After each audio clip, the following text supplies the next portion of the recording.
and in an economy where we need some hope. And we need folks that can properly identify the problem and properly identify quantitative and sustainable solutions. Andrew, more than any candidate I've seen in the 20 years that I've been politically active in New Hampshire, understands that Donald Trump is a symptom. He is not the problem. And that we need to define what the future of our economy is going to be if we're going to get to where we want to go. He is a happy warrior. I don't know, those of you that are older than me, Hubert Humphrey was called the Happy Warrior back in the 1960s. You might have to be a fair amount older than that. And congratulations, you're still with us.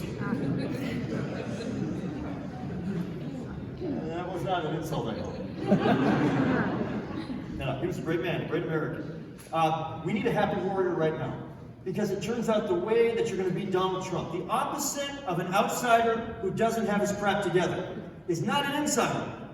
It's an outsider who has his crap together. That is what I hear time after time. I have a close family member, not my wife. That's too close, and you can figure it out. All right, it's my mom. I felt guilty. And she said, she voted for Trump in 2016, and she said, if Andrew Yang is the nominee, well, I'm voting for Andrew Yang. And she said, if Joe Biden's the nominee, I'm voting for Donald Trump. And she said, if Elizabeth Warren is the nominee, I'm volunteering for Donald Trump. Now, that's not an insult to these other two candidates. We got to get behind the nominee, we got to rock and roll. But the reality is that we got to win the election. And we got to do it not by blurring the center or by promising a return to the past. We got to say loud and clear that immigrants are not the problem, as Donald Trump says they are. We are not great in spite of immigration. We are great because of immigration in the United States of America.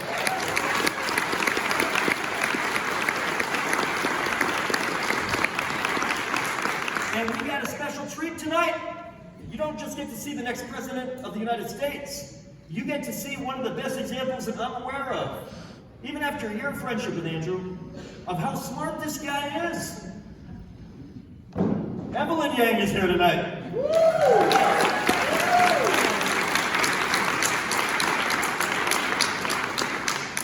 Both Andrew and Evelyn, and myself for that matter, are examples of first-generation Americans that love our country, that are dedicated to doing something about it.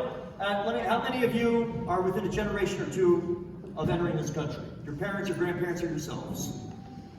You're America. And almost every room is like that.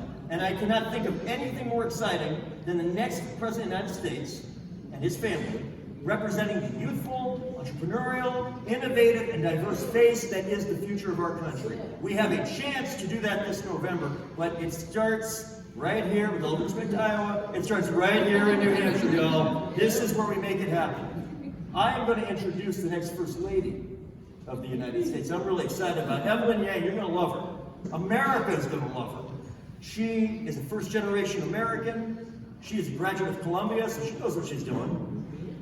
She is an accomplished professional, and she is now at home with their two sons. And by the way, Andrew Yang doesn't get to run for president without not just the tolerance of his family, but the enthusiastic support, as you will see. This is hard, and it requires a full family effort. And Andrew is blessed to have Evelyn and his two young sons in his life. I'm going to stop right there because the fun's about to really begin. And I'm going to introduce the next First Lady of the United States of America. Ladies and gentlemen, Evelyn Yang.